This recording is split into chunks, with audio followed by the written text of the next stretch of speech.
And that's the main problem that the European Union has. Like, we continue importing more than 57% of our energy.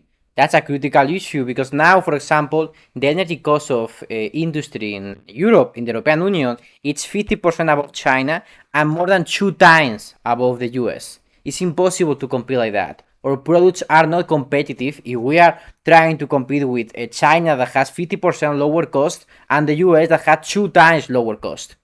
And how you fix that?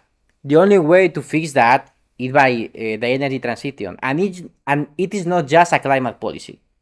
It's the only thing we can do to stop being so dependent of external fossil fuels imports. Each time we have an Iran conflict, each time we have a Russian conflict, like in 2022, we have a crisis. And we have a crisis because we import more than 57% of our energy needs. Last year, our energy deficit was close to 300 billion. That's destroy your trade balance. For example, the trade surplus of the European Union is close to $130 billion a year. Without energy dependence, we will be close to 400 billion. That's the main weakness of the European Union.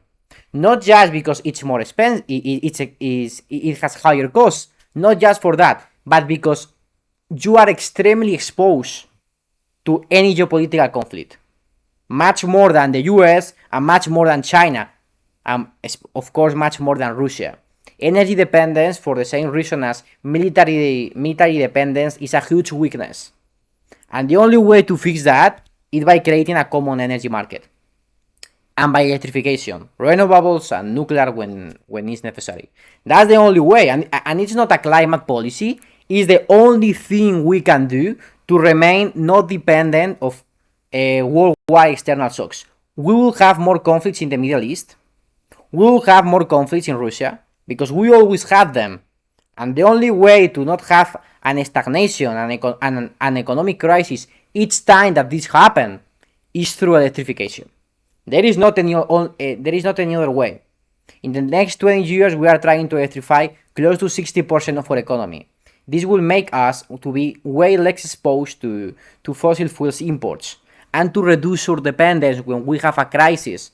When we have this conflict in Iran, the GDP growth expected for this year of the European Union is below 1%, and the inflation rate is above 3%. When the expected inflation rate was about 2.5%, and the GDP growth expected, and